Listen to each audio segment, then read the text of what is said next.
নমস্কাৰ সকলোকে মোৰ নতুন চেনেলটোলৈ স্বাগতম জনাইছোঁ। এই চেনেলটোত আগন্তুক প্ৰতিযোগিতামূলক পৰীক্ষাসমূহৰ বাবে উপযোগী হোৱাকৈ প্ৰশ্ন উত্তৰসমূহ যোগ কৰা হ'ব। আপোনালোক যিসকলে আগন্তুক এক্সাম গ্ৰেড 3, গ্ৰেড 4 বা আসাম পুলিচ বা DME, DHS বা টেটৰ এক্সামসমূহ প্ৰস্তুতি কৰি আছে, এই এক্সামবোৰৰ বাবে উপযোগী হোৱাকৈ প্ৰশ্ন উত্তৰসমূহ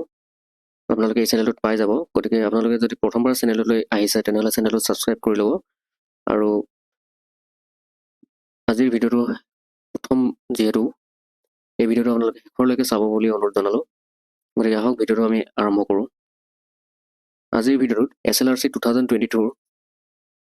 অনুষ্ঠিত হৈ যোৱা গ্ৰেড 3, গ্ৰেড 4 পেপাৰ 1 আমি ডিছকাছ কৰিম। পেপাৰ 1ৰ মেথছৰ কুৱেশ্যনসমূহ। গতিকে আহক ভিডিঅ'টোলৈ আমি আগবাঢ়ি যাওঁ। পেপাৰ 1ত মেথছৰ কুৱেশ্যনসমূহ 61 নম্বৰ কুৱেশ্যনৰ পৰা ষ্টাৰ্ট হৈছিল। কুৱেশ্যন নম্বৰ 61ৰ পৰা ষ্টাৰ্ট হৈছিল। ইয়াতে প্ৰথম কুৱেশ্যনটো হৈছে যদি 4/5 প্লাছ ব্ৰেকেট -3/10 = x + 1/2 হয় তেন্তে xৰ মান কিমান হ'ব? এই কুৱেশ্যনটো আমি সলভ কৰিব লাগিব। 4/5 প্লাছ মাইনাছে আমি যদি থাকে পূৰণ হৈ থকা বুজায়, প্লাছ এণ্ড মাইনাছ, প্লাছ মাইনাছে কি হয় মাইনাছ হৈ যায় চিনটো, আৰু ব্ৰেকেটটো আমাৰ উঠি যাব 3/10 থাকিব। 3/10 = এইটো আমাৰ xটো xকে ৰাখোঁ এতিয়া, প্লাছ এইটো এটা মিশ্ৰ ভগ্নাংশ হয়, এক সমষ্টি দুভাগৰ এক। ইয়াক যদি আমি গোটা কৰোঁ কি হ'ব, তলত 2 হ'ব, ওপৰত 2 × 2 আৰু এই একে যোগ কৰিলে 2 × 2 আৰু 1 3 হ'ব, ওপৰত হ'ব 3। এতিয়া আমাৰ ইকুৱেশ্যনটো এনেকুৱা হৈ গ'ল। ইয়াৰ পিছতে আমাৰ নেক্সট ষ্টেপ কি হ'ব,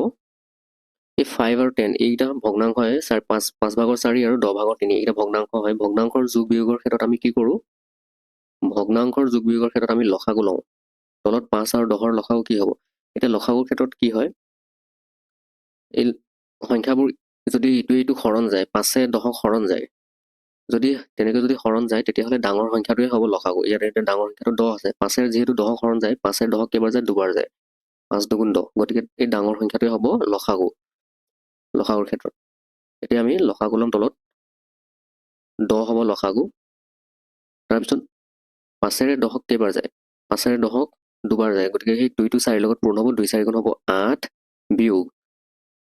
মাজত বিয়োগ চিন আছে যিহেতু, গতিকে ইয়াত বিয়োগ চিন দিলোঁ। 10এ নিজকে 10 এবাৰ যায়, গতিকে ওপৰত সেই 3টো 3 ভাগে হ'ব, 3 × 3 হ'ব, এবাৰ যায় যিহেতু 3ৰ লগত 1 পূৰণ কৰিলে 3 হ'ব। ইমানখিনি আপোনালোকে সকলোৱে জানেই। এতিয়া বাকীখিনি x + 3/2 এনেদৰে ৰাখোঁ। একেবাৰে বেছিকৰ পৰা ষ্টাৰ্ট কৰিছোঁ। ইয়াৰ নেক্সট ষ্টেপত কি হ'ব, এতিয়া ওপৰত 8ৰ পৰা 3 গ'লে কিমান হ'ব, 5/10 হ'ল। 5/10 = x প্লাছ এফালে কিমান আছে 3/2। এতিয়া আমি xৰ ভেলুটো পাবলৈ হ'লে এই 3/2টো আমি এইটো চাইডে পাৰ কৰি দিম। কি হ'ব, 5/10 আছে অলৰেডি এইটো পাৰে, তাৰপিছত ইফালৰ পৰা আহিল কি আহিল 3/2 = এইফালে xটো আমি অকলশৰীয়া কৰি দিলোঁ, x থাকিল। এতিয়া আমি xৰ মানটো পাবলৈ হ'লে কি কৰিব লাগিব, xৰ মানটো x আমি এইফালে লিখিম, বাকী প্ৰচেছবোৰ এইফালে এইটো পাৰে কৰিম আমি। ঠিক ইয়াত লসাগু কি হ'ব, 10 আৰু 2 যিহেতু ভগ্নাংশ হয় এইবিলাক, 5/10 আৰু 3/2 এনেকুৱা ভগ্নাংশবোৰ তলত লসাগু ল'ব লাগিব আমি। 10 আৰু 2ৰ লসাগু 10 হ'ব, 10, কিয়নো 2এৰে 10ক হৰণ যায় আৰু ডাঙৰ সংখ্যাটো হৈছে 10, গতিকে লসাগু হ'ল কিমান, 10। ওপৰত এতিয়া আমি কি কৰিম, 10এৰে 10ক এবাৰ যায়, গতিকে ওপৰত 5 হ'ব, মাইনাছ এই 2এৰে 10ক কেইবাৰ যায়, 5 বাৰ যায়, 5টো 3ৰ লগত পূৰণ হ'ব, 5 × 3 = 15। তেতিয়াহ'লে কি হ'ব, x = তলত থাকিল 10 আৰু ওপৰত হ'ব 5ৰ পৰা যদি 15 যায় বিয়োগ হয়,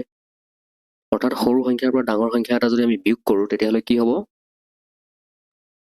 ডাঙৰ সংখ্যাটোৰ আগত মাইনাছ চিন আছে, গতিকে এনচাৰটো মাইনাছ ওলাব, আৰু ওপৰত 5ৰ পৰা 15 যদি যায় তেনেহ'লে 10 হ'ব।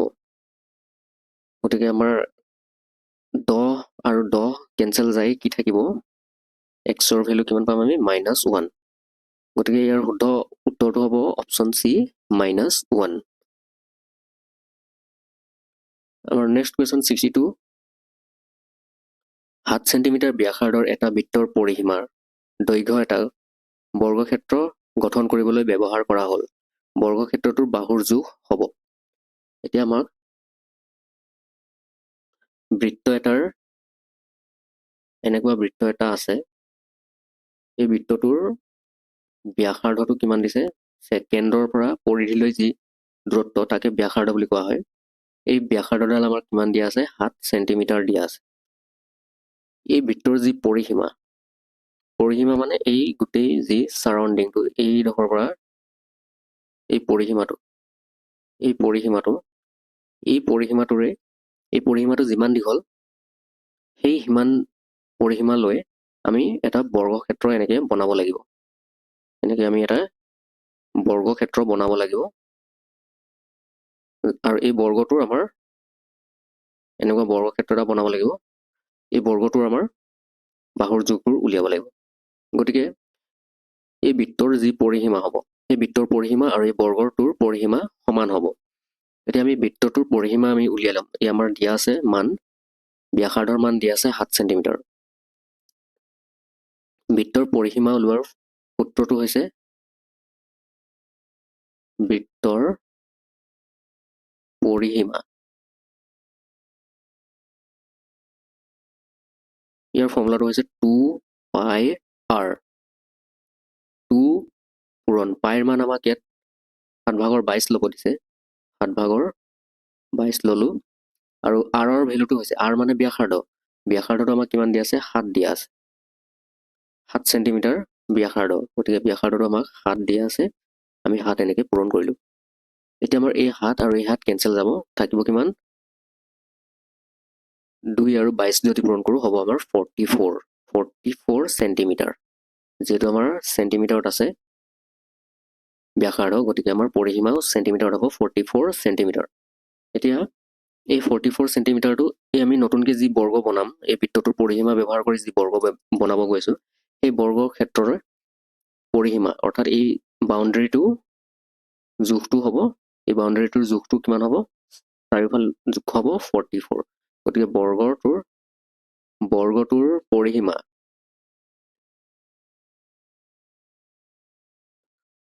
পৰিসীমা সেই 44 হ'ব যিহেতু বৃত্তটোৰ পৰাই বৰ্গটো বনোৱা হৈছে গতিকে বৰ্গটোৰ পৰিসীমাও 44 হ'ব এতিয়া বৰ্গৰ পৰিসীমা ওলোৱা ফৰ্মুলাটো আমাৰ কি আছিল বৰ্গৰ পৰিসীমা ওলোৱা ফৰ্মুলাটো আছিল 4 পূৰণ বাহু বৰ্গৰ পৰিসীমা ওলোৱা সূত্ৰটো হৈছে 4 পূৰণ বাহু গতিকে 4 পূৰণ বাহু ইজুকেল কিমান আছে 44 তাৰ মানে আমি যদি বাহুৰ এটা উলিয়াবলৈ যাওঁ বাহুৰ জোখ কিমান হ'ব এই 4য়ে 44ক কেইবাৰ যায় 11 বাৰ যায় গতিকে 11 সেন্টিমিটাৰ হ'ব অৰ্থাৎ ইয়াৰে শুদ্ধ অপশ্যনটো হৈছে option B 11 centimetre next question number 63 কোনো দুটা সংখ্যাৰ গসাগু আৰু লসাগু যথাক্ৰমে 2^5 আৰু 2^5 কিউব যদি সংখ্যা দুটাৰ এটা 2^7 হয় তেন্তে আনটো সংখ্যা হ'ব এতিয়া আমাক লসাগু আৰু গসাগু দিয়া আছে গসাগু হৈছে 2^5 আৰু লসাগু হৈছে 2^5 পূৰণ 7 কিউব এইটা আমাক লসাগু গসাগু দিয়া আছে যদি সংখ্যা দুটাৰ এটা 2^7 হয় তেন্তে হলে আনটো সংখ্যা কিমান হ'ব ইয়াৰ সূত্ৰটো হৈছে আমাৰ সংখ্যা দুটা দিয়া আছে এটা সংখ্যা 2^7 দিয়া আছে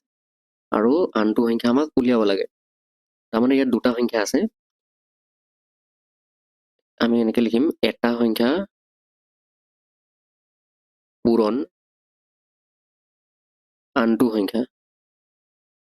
যেহেতু দুটা সংখ্যা আছে গতিকে এটা সংখ্যা আৰু আনটো সংখ্যা বুলি লিখি ললো এটা সংখ্যা পূৰণ আনটো সংখ্যা সমান কিমান হয় লসাগু পূৰণ গসাগু এইটোতো আমাৰ লসাগু পূৰণ গসাগু এইটো আমাৰ হৈছে সূত্ৰ এটা সংখ্যা আমাক দিয়া আছে 2^7 এটা সংখ্যা আমাক কিমান দিয়া আছে 2^7 দিয়া আছে 2^7 এটা সংখ্যা পূৰণ আনটো সংখ্যা আমি উলিয়াব লাগিব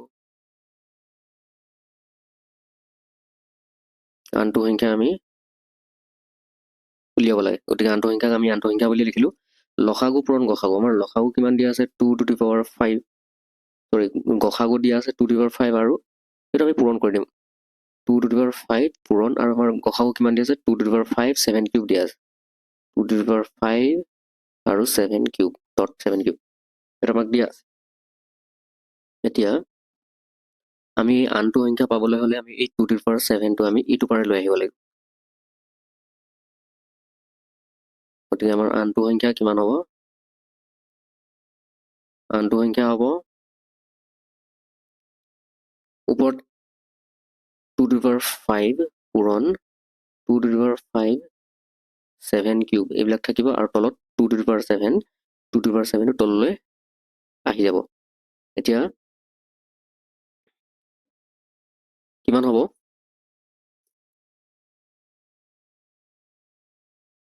এইটো যদি আমি সমাধান কৰো কি হ'ব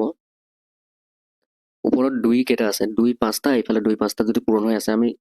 সূচকবোৰ যোগ কৰিব লাগে যদি ভূমি একে আছে ইয়াত আমাৰ 2 2 আছে গতিকে যদি একে থাকে তেতিয়াহ'লে পূৰণ কৰিলে কি হ'ব তেনেকুৱা আমাৰ সূচকৰ ফৰ্মুলা মতে 2 এবাৰে হ'ব আৰু ওপৰত 5 5 10 হৈ যাব 2 to the power 10 হ'ব তাৰমানে আৰু লগতে কি আছে 7 কিউব আছে এনেকৈ পূৰণ থাকিলে আমি যোগ কৰিব লাগে সূচকবিলাক 5 5 10 হৈ গ'ল আৰু তলত আছে 2 to the power 7 এতিয়া পূৰণৰ ক্ষেত্ৰত যেনেকৈ যোগ হৈছিল ইয়াত এতিয়া এই আঁচডালে কি বুজায় এই আঁচডালে কি বুজায় এই আঁচডালে হৰণ চিন বুজায় অৰ্থাৎ ওপৰৰ 2 আৰু তলৰ এই 2 হৰণ হৈ আছে ওপৰত 2 10টা আছে তলত 2 7টা আছে গতিকে আমি হৰণৰ ক্ষেত্ৰত কি হয় বিয়োগ হয় এনে ইয়াত যেনেকৈ পূৰণৰ ক্ষেত্ৰত আমাৰ 5 5 যোগ হৈছিল হৰণৰ ক্ষেত্ৰত এই চিনডাল হৰণ চিন বুজায় এই চিনডাল গতিকে এই ৰেখাডালক যদি আমি যদি হৰণ চিন বুলি ধৰি লওঁ তেতিয়াহ'লে 2 to the power 10 আৰু 2 to the power 7 এইটো হৰণ হৈ আছে আৰু হৰণ হ'লে আমাৰ কি হয় বিয়োগ হয় 10 এই সূচক 10 আৰু এই সূচক 7 বিয়োগ হ'ব 10ৰ পৰা 7 গ'লে কিমান থাকে 3 থাকে আৰু এইফালে আমাৰ কি বাকী থাকিল 7 কিউব ডট 7 কিউব অৰ্থাৎ আমাৰ আনটো সংখ্যা ওলাইছে 2 to the power কিউব আৰু 2 to the power cube dot 7 cube ইয়াত আছে option 2 cube 7 cube 2 cube option number A শুদ্ধ উত্তৰ 2 কিউব 7 কিউব নেক্সট কুৱেশ্যনটো হৈছে যদি root over 1296 equal x square তেন্তে এক্সৰ মান হ'ব ইয়াত আমাৰ দিয়া আছে 1296 বৰ্গমূল কিমান দিয়া আছে এক্স স্কোৱাৰ বুলি দিয়া আছে তেন্তে এক্সৰ মান কিমান হ'ব এতিয়া আমি আহো ইকুৱেশ্যনটো আমি উলোটাকৈ লিখি লওঁ এক্স স্কোৱাৰটো আমি আগত লিখো আৰু ৰুট অভাৰ 1296 লিখি ললো এনেদৰে এতিয়া কি হ'ব এক্স স্কোৱাৰ ইকুৱেল এই হাকোটাডাল এইটো এই হাকোটা বুলিয়ে কৈছো এই চিনডালে কি বুজায় 1296 আমি যদি এই বৰ্গমূল চিনডাল যদি নিদিওঁ তাৰ সলনি আমি কি লিখিব পাৰিম এনেদৰে কি বুজায় এইটো 1/2 কি সূচক বুজায় 1/2 বুজায় এই বৰ্গমূল চিনৰ সলনি আমি 1/2 লিখিব পাৰো নেক্সট আমি কি কৰিম নেক্সট ষ্টেপটো হ'ব আমাৰ 1296 এই সংখ্যাটোক আমি বৰ্গ সংখ্যা হিচাপে আমি ধৰি লৈ কি সংখ্যা পূৰণ কৰিলে 1296 হয় সেইটো আমি উলিয়াবলৈ চেষ্টা কৰিম এতিয়া 1296 কাক স্কোৱাৰ কৰিলে 1296 হয় আমি যদি মুখেৰে উলিয়াব নোৱাৰো একেবাৰে মনত নাথাকিব পাৰে আমাৰ টেবুল তেতিয়া কি কৰা উচিত 1296টো কিহৰ ভিতৰত আছে আমাৰ কোনবিলাক স্কোৱাৰ নাম্বাৰৰ ভিতৰত আছে আমি যদি চাওঁ 30ক যদি স্কোৱাৰ কৰোঁ 30ক স্কোৱাৰ কৰিলে আমি 900 হয় তাৰমানে 30 পূৰণ 30 যদি কৰোঁ আমি 900 পাম ঠিক একেদৰে 40 পূৰণ যদি 40 কৰোঁ তাৰমানে 40 স্কোৱাৰ যদি কৰোঁ তেতিয়া হ'ব আমাৰ 1600 এই 1296 সংখ্যাটো 900 আৰু 1600ৰ ভিতৰত আছে 900 আৰু 1600ৰ ভিতৰতে আছে গতিকে আমাৰ 30 আৰু 40ৰ ভিতৰতে স্কোৱাৰ আমাৰ বৰ্গ কৰিব লাগিব 30 আৰু 40ৰ ভিতৰত আমাৰ অপশ্যন ওলাব কি এটা ওলাব 34 আৰু এটা ওলাব 36 কাৰণ 34 আৰু 36 কেলৈ ল'লো 30 আৰু 40ৰ ভিতৰত আছে এই দুটা সংখ্যা 30 আৰু 40ৰ ভিতৰত আমি কি পাম 34 পাম আৰু 36 পাম এই সংখ্যাটো আমি এইভাবে লৈছো কাৰণ সিহঁতৰ ইউনিট ডিজিটবিলাক চাওক ইয়াত কিমান আছে 4 আছে আৰু ইয়াত আছে 6 4ক যদি আমি স্কোৱাৰ কৰোঁ তেতিয়াহ'লে আমাৰ 6 ওলায় 4 4 গুণ 16 হয় 16ৰ 6 ওলাব ঠিক একেদৰে 6ক যদি আমি স্কোৱাৰ কৰোঁ তেতিয়াহ'লে আমাৰ কিমান ওলায় 6ক স্কোৱাৰ কৰিলেও 6 6 গুণ 36 6 ওলায় যিহেতু আমাৰ 1296ত লাষ্টত 6 আছে গতিকে আমি 34 বা 36 অপশ্যন ল'ব লাগিব এতিয়া আমি 34ক নলৈ 36ক ল'ম কাৰণ 36টো বৰ্গ সংখ্যা হয় এতিয়া আমি পূৰণ কৰি চাওঁ 36 আৰু 36 যদি পূৰণ কৰোঁ 6 6 গুণ 36 6 উকলিল 3 6 3 গুণ 18 18 3 21 ঠিক একেদৰে 3 6 গুণ 18 8 উকলিলে 1 3 3 গুণ 9 আৰু উকলা 1 10 এইকেইটা যদি পূৰণ যদি কৰোঁ কি ওলালে 6 8 1 9 2 1296 ওলাইছে অৰ্থাৎ এই 1296 কাক স্কোৱাৰ কৰিব লাগিব আমি 36ক স্কোৱাৰ কৰিব লাগিব গতিকে আমি এনেদৰে উলিয়াই ল'লো 36ক স্কোৱাৰ কৰিলে কি হ'ব 1296 হ'ব বুলি আমি গম পালো 36ক স্কোৱাৰ কৰিলে হ'ব 1296 তাৰ ওপৰত এইটো 1/2 আছে 1/2 এনেকৈ লিখি ল'লো অৰ্থাৎ আমি x স্কোৱাৰ ইকুৱেল কি পালো এই স্কোৱাৰটো আৰু এই স্কোৱাৰটো যদি আমি কেঞ্চেল কৰি দিওঁ কেঞ্চেল যাবই পূৰণ হৈ থাকিলে সূচকবিলাক এতিয়া কেঞ্চেল যাব যিহেতু এই দুইটো তলত আছে আৰু এই দুইটো ওপৰত আছে গতিকে এইবিলাক কেঞ্চেল যাব থাকিল আমাৰ 36 থাকিল এই 1টো নিদিলেও হয় গতিকে আমাৰ থাকিল x স্কোৱাৰ মানে কিমান পালো আমি 36 পালো এতিয়া x স্কোৱাৰ 36টোক আমি কি বুলি লিখিব পাৰোঁ 6 স্কোৱাৰ বুলি লিখিব পাৰোঁ তাৰমানে কি পালো x ইকুৱেল এই স্কোৱাৰবিলাক যদি উঠাই দিওঁ তেতিয়াহ'লে x ইকুৱেল কিমান হ'ল 6 হ'ল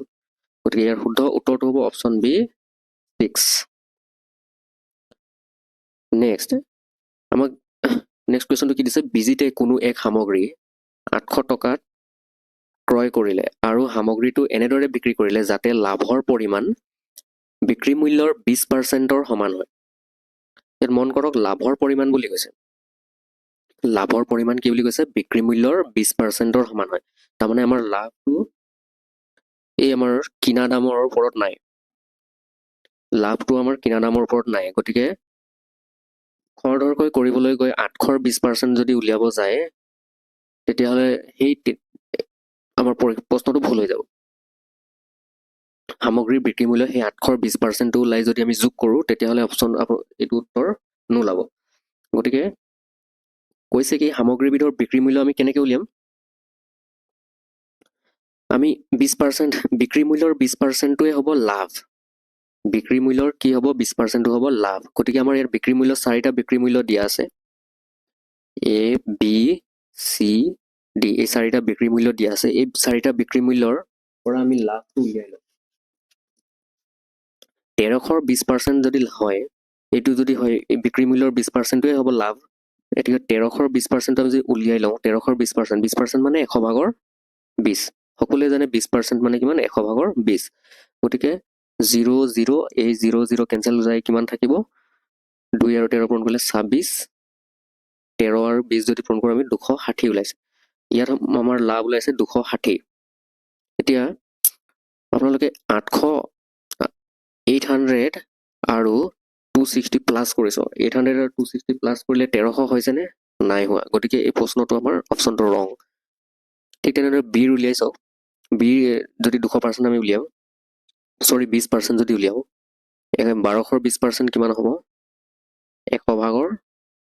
20% মানে 100 ভাগৰ 20 ইয়াত শূন্য শূন্য কেঞ্চেল গ'ল এই শূন্য শূন্য কেঞ্চেল গ'ল থাকিল কিমান 12 আৰু 2 20 পূৰণ কৰিলে 240 হৈছে এতিয়া আপোনালোকে 800 আৰু 240 যদি আমি যোগ কৰি চাওঁ 800টো হৈছে আমাৰ কিনা দাম আৰু 240টো হৈছে আমাৰ লাভ 800 আৰু 240 যদি লাভ এই লাভটো যোগ কৰিলে 1200 হৈছেনে নাই হোৱা 800 আৰু 240 যোগ কৰিলে 1200 নহয় গতিকে এই অপশ্যনটো আমাৰ ভুল এ ভুল বি ভুল এতিয়া আমি 1100 উলিয়াই চাওঁ 1100ৰ 20% উলিয়াই চাওঁ 1100ৰ 20% 100 ভাগৰ 20 শূন্য শূন্য আৰু এই শূন্য শূন্য কেঞ্চেল গ'ল ওলাইছে কিমান আমাৰ 2 11 22 220 ওলাইছে গতিকে আমাৰ এই 800 সৰি গতিকে আমাৰ 800 আৰু এই 200 যদি প্লাছ কৰোঁ আমাৰ 1100 হৈছেনে নাই হোৱা এতিয়া আমি 1000 উলিয়াই চাওঁ 1000 20% যদি উলিয়াওঁ 100 ভাগৰ 20 শূন্য শূন্য শূন্য শূন্য কেঞ্চেল গ'ল 20 আৰু 10 পূৰণ কৰিলে হ'ব 200 এতিয়া আমাৰ বস্তুটোৰ দাম আছিল 800 টকা আৰু লাভ হৈছে 200 টকা আমি যদি যোগ কৰোঁ কিমান হ'ব 1000 গতিকে আমাৰ বিক্ৰী মূল্য হ'ব লাগিব আমাৰ 1000 তেতিয়া আমাৰ এই কণ্ডিশ্যনটো লাভৰ পৰিমাণৰ বিক্ৰী মূল্যৰ 20%ৰ সমান লাভটো কাৰ সমান হৈছে বিক্ৰী মূল্যৰ 20%ৰ সমান হৈছে গতিকে আমাৰ শুদ্ধ উত্তৰ হ'ব অপশ্যন ডি নেক্সট 0.5 মিলিমিটাৰ বেধৰ কাগজৰ ছিট এখন একাধিকবাৰ ভাঁজ কৰি 1.2 চেণ্টিমিটাৰ আকাৰৰ এটা ছিদ্ৰক ঠিলা মাৰিবলৈ ব্যৱহাৰ কৰা হ'ল এই ক্ষেত্ৰত কাগজ খিলাত দিয়া মুঠ ভাঁজৰ সংখ্যা কিমান এতিয়া আমাৰ কাগজ এখিলা দিয়া আছে কাগজ এখিলাৰ আমাৰ কাগজ খিলাৰ বেদ মানে কি বেদ মানে কাগজটো কিমান ডাঠ আছে 0.5 এই কাগজ খিলা আছে 0.5 মিলিমিটাৰ মিলিমিটাৰ মানে আপোনালোকে জানে 10 মিলিমিটাৰত কিমান হয় 1 চেণ্টিমিটাৰ হয় 10 মিলিমিটাৰত কিমান হয় 1 চেণ্টিমিটাৰ এতিয়া আমাৰ কাগজৰ ডাঠ কাগজৰ বেদ অৰ্থাৎ কাগজখিলা কিমান ডাঠ আছে 0.5 আছে 0.5 মিলিমিটাৰ আৰু আমাৰ যি আকাৰৰ এটা ছিদ্ৰক মানে ফুটা এটা আছে কিমান 1.28 চেণ্টিমিটাৰ ইমানটো সাইজৰ এটা ফুটা 1.28 চেণ্টিমিটাৰ 1.28 চেণ্টিমিটাৰটো আমি 1.28 চেণ্টিমিটাৰ এইটোক যদি আমি মিলিমিটাৰত লিখো কিমান হ'ব 12.8 মিলিমিটাৰ হ'ব 1.28 চেণ্টিমিটাৰটোক যদি আমি মিলিমিটাৰত লিখো কিমান হ'ব 12.8 মিলিমিটাৰ হ'ব যেহেতু আমাৰ ইয়াত কাগজৰ যিমান ডাঠ থিকনেছটো কিমান দিয়া আছে আমাৰ 0.5 মিলিমিটাৰত দিয়া আছে গতিকে আমি এই কুৱেশ্যনত থকা এই 1.28 চেণ্টিমিটাৰটোকো আমি মিলিমিটাৰলৈ কনভাৰ্ট কৰি ল'লো এতিয়া আমি যদি এক ভাঁজ কৰোঁ এই এনেকুৱা কাগজ এডোখৰ আমি যদি এক ভাঁজ কৰোঁ সমানে মাজে মাজে হওক মাজে মাজে ধৰি লওঁ যদি এক ভাঁজ কৰোঁ তেতিয়াহ'লে কিমান হ'ব এই কাগজ এই দুখিলা হৈ যাব গতিকে এই কাগজ দুখিলা কিমান হ'ব 0.5 চেণ্টিমিটাৰ মিলিমিটাৰৰ কাগজটোক যদি আমি এক ভাঁজ কৰোঁ তেতিয়াহ'লে কিমান ডাঠ হৈ যাব 0.5 দুটা হৈ যাব যিহেতু এই ইফালৰ পৰা কাগজ এডোখৰ আহি এনেকৈ আমি ভাঁজ কৰি দিম তেতিয়া আমাৰ 0.5 কিমান হ'ব 1 মিলিমিটাৰ হ'ব প্ৰথম ভাঁজত আমাৰ 1 মিলিমিটাৰ হৈ গ'ল ঠিক তেনেদৰে এইটো আমাৰ প্ৰথম ভাঁজত দ্বিতীয় ভাঁজত আমাৰ কিমান হৈ যাব এতিয়া প্ৰথম ভাঁজত যদি 1 মিলিমিটাৰ হয় দ্বিতীয় ভাঁজত আমাৰ 1 আৰু 1 যোগ হৈ আমাৰ 2 মিলিমিটাৰ হৈ যাব ঠিক একেদৰে তৃতীয় ভাঁজত আমাৰ 2 মিলিমিটাৰ প্লাছ 2 মিলিমিটাৰ কিমান হৈ যাব 4 মিলিমিটাৰ হৈ যাব চতুৰ্থ ভাঁজত কিমান হৈ যাব 4 আৰু 4 যদি যোগ কৰি দিওঁ আমাৰ কিমান হ'ব 8 মিলিমিটাৰ হৈ যাব পঞ্চম ভাঁজত কিমান হৈ যাব 8 যোগ 8 আমি যদি যোগ কৰোঁ আমাৰ 16 মিলিমিটাৰ হৈ যাব ডাঠ কাগজখিলা আমাৰ 16 মিলিমিটাৰ ডাঠ হৈ যাব কিন্তু আমাৰ যি আমাৰ ছিদ্ৰক অৰ্থাৎ যি ফুটাডাল আমাৰ কিমান হেৰি আছে আমাৰ ফুটাটো 1.28 চেণ্টিমিটাৰ অৰ্থাৎ 12.8 মিলিমিটাৰ আছে গতিকে আমাৰ ইয়াত যদি পঞ্চম ভাঁজত আমাৰ 16 মিলিমিটাৰ হৈ যায় আমাৰ অলপ ডাঠ হৈ যায় বেছি ডাঠ হৈ যায় কাগজটো ইয়াত আছে আমাৰ 12.8 মিলিমিটাৰহে আছে অপশ্যনত আমাৰ 12, 8, 10 আৰু 7 আছে পাঁচবাৰ ভাজত আমাৰ বেছি বাঢ়ি গৈছে ইয়াৰ অপশ্যনত 5 নাই 12 আছে 8 আছে 10 আছে আৰু 7 আছে আৰু আমাৰ ফুটাটোৰ সাইজ আমাৰ 1.28 সেন্টিমিটাৰহে দিয়া আছে সি ড্ৰপৰ সাইজটো 1.28 সেন্টিমিটাৰহে দিয়া আছে এটা প্ৰশ্নটো অলপ ডাউট আছে যেন লাগিছে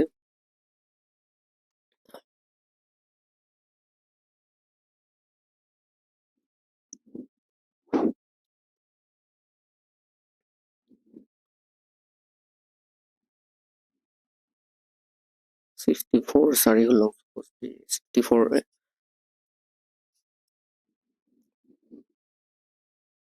প্ৰশ্নটো যদি এই পইণ্টটো আমাৰ 12.8 সেন্টিমিটাৰ যদি দিয়া হলে আমাক প্ৰশ্নটো 12.8 সেন্টিমিটাৰ 12.8 সেন্টিমিটাৰ 1.28 সেন্টিমিটাৰ নিদি যদি 12.8 সেন্টিমিটাৰ যদি দিয়া হলে হয় তেতিয়া আমাৰ কি হলে হয় 12.8 সেন্টিমিটাৰটো আমাৰ 128 মিলিমিটাৰ হলে হয় 128 মিলিমিটাৰ হল হয় এই পইণ্টটো আগত হ'ব নালাগিছিল এই পইণ্টটো পিছত হ'ব লাগিছিল 12.8 প্ৰশ্নত 1.28 দি আছে প্ৰশ্নত 1.28 আছে এই সেন্টিমিটাৰ এই পইণ্টটো যদি আমাৰ ইয়াত হোৱা হলে 12.8 সেন্টিমিটাৰ হলে হয় আৰু আমাৰ তেতিয়া 128 মিলিমিটাৰলৈ লিখিলেও 128 মিলিমিটাৰ হলে হয় তেতিয়া আমাৰ ইয়াৰ পিছত আমি ষ্টেপবিলাক হয়তো 12টামান ষ্টেটত 6 নম্বৰ ষ্টেপত কি হলে হয় 6 নম্বৰ ভাজত অৰ্থাৎ ষ্টেপ নহয় 6 নম্বৰ ভাজত আমাৰ কি হ'ব এই 16 আৰু 16 দুবাৰ আহি যাব 32 হ'ব 7 নম্বৰ ভাজত আমাৰ কি হ'ব 32 যোগ 32 ইজুকেল কিমান হ'ব 64 মিলিমিটাৰ হৈ যাব 7 নম্বৰ ভাজত 8 নম্বৰ ভাজত 64 প্লাছ 64 ইজুকেল আমাৰ কিমান হ'ব 128 মিলিমিটাৰ হৈ যায় অৰ্থাৎ আমাৰ এই 128 মিলিমিটাৰ যদি হোৱা হলে হয় তেতিয়াহলে আমাৰ 8 নম্বৰ ভাজত আমাৰ এই ছিদ্ৰকটোৰ সমান সাইজৰ হৈ গলে হয় অৰ্থাৎ 12.8 হ'ব লাগিছিল প্ৰশ্নটো অলপ ডাউট হৈ আছে তেতিয়াহলে আমাৰ অপশ্যন নম্বৰ সিটো শুদ্ধ হলে হয় যদিহে 12.8 হোৱা হলে প্ৰশ্নটো হল্ডত থাকক নেক্সট প্ৰশ্নলৈ আয়ত ক্ষেত্ৰৰ দিশ 15 সেন্টিমিটাৰ আৰু কালি 150 সেন্টিমিটাৰ স্কোৱাৰ যদি কেৱল দিশৰ বৃদ্ধিৰে আয়তটোৰ কালি 1/1/3 গুণলৈ বৃদ্ধি কৰা হয় তেন্তে আয়তটোৰ নতুন পৰিসীমা হ'ব আমাৰ আয়ত ক্ষেত্ৰৰ দিশ দিয়া আছে 15 আৰু কালি দিয়া আছে 150 সেন্টিমিটাৰ স্কোৱাৰ তেতিয়াহলে আমি এই দিশৰ সহায়ত আমি প্ৰস্থ উলিয়াই ল'ম কালি আমাক কিমান দিয়া আছে আয়তটোৰ কালি 150 সেন্টিমিটাৰ স্কোৱাৰ 150 সেন্টিমিটাৰ স্কোৱাৰ দিয়া আছে আয়তৰ কালি ফৰ্মুলাটো হৈছে দিশ পূৰণ প্ৰস্থ তাৰমানে 150 এতিয়া দিশ দিয়া আছে আমাক 15 প্ৰস্থটো উলিয়াব লাগিব আমি প্ৰস্থ বুলি লিখি লওঁ প্ৰস্থ কিমান হ'ব এই 15ই 150ত কেইবাৰ যায় 10 বাৰ যায় তাৰমানে প্ৰস্থ 10 সেন্টিমিটাৰ অৰ্থাৎ এই আয়ত ক্ষেত্ৰৰ প্ৰস্থ 10 সেন্টিমিটাৰ এতিয়া কি কৈছে যদি কেৱল দিশৰ বৃদ্ধিৰে আয়তটোৰ কালি এক সমষ্টি 3/1 গুণলৈ বৃদ্ধি কৰা হৈছে ইমান গুণ বৃদ্ধি কৰা হৈছে তাৰমানে আগতে নতুন কালিটো এতিয়া উলিয়াই ল'ব লাগিব নতুন কালি আয়তটোৰ নতুন কালি কিমান হ'ব কিমান গুণ বৃদ্ধি কৰিলে আগতে আছিলে 150 আগতে কিমান আছিল 150 আছিল এতিয়া কিমান গুণ বৃদ্ধি কৰিলে 1 সমষ্টি 3/1 গুণ বৃদ্ধি কৰিলে তাৰমানে 150ক গোটা ভগ্নাংশলৈ পৰিৱৰ্তন কৰি এইটো 1 সমষ্টি 3/1 কিমান হ'ব 3 গুণ 3 আৰু ওপৰত 1 4 যোগ কৰিলে হ'ব 4 এতিয়া 3য়ে 150ক কেইবাৰ যায় 50 বাৰ যায় তাৰমানে 4 আৰু 50 পূৰণ কৰিলে হ'ব 200 নতুন কালি হ'ল 200 সেন্টিমিটাৰ স্কয়াৰ আয়ত ক্ষেত্ৰটো নতুন কালি হ'ল 200 সেন্টিমিটাৰ স্কয়াৰ এতিয়া নতুন কালি এই নতুন কালিটো কেনেকৈ পোৱা গৈছে কেৱল দীঘৰ বৃদ্ধিৰে নতুন কালি পোৱা গৈছে গতিকে প্ৰস্থ একেটাই থাকিব প্ৰস্থ 10 থাকিব এবাৰ আমি দীঘে বৃদ্ধি কৰি এই 200 সেন্টিমিটাৰটো পোৱা গৈছে এতিয়া দীঘ পূৰণ প্ৰস্থ তাৰমানে আয়তৰ কালি নতুনকৈ কিমান হৈ আছে 200 হৈ আছে 200 সেন্টিমিটাৰ স্কয়াৰ তাৰপিছত দীঘ বৃদ্ধি কৰা হৈছে প্ৰস্থ গতিকে দীঘ আমি উলিয়াই ল'ম কিমাননো দীঘ বৃদ্ধি কৰা হ'ল দীঘ প্ৰস্থটো সেই আগৰ 10 আছে গতিকে প্ৰস্থ 10 সমান এফালে 200 এটা দীঘ নতুন দীঘ কিমান বৃদ্ধি হ'ল এটো উলা পৰিব দীঘ ইকুৱেল কিমান হ'ব 10 200 20 বাৰ যায় গতিকে নতুন দীঘ হৈ গ'ল 20 সেন্টিমিটাৰ আগতে দীঘ 15 আছিল এটা নতুন দীঘ হ'ল 20 সেন্টিমিটাৰ আৰু প্ৰস্থ একেটাই আছে প্ৰস্থ 10 আছে এতিয়া আমি আয়তৰ নতুন পৰিসীমা উলিয়াব লাগে আয়তৰ নতুন পৰিসীমা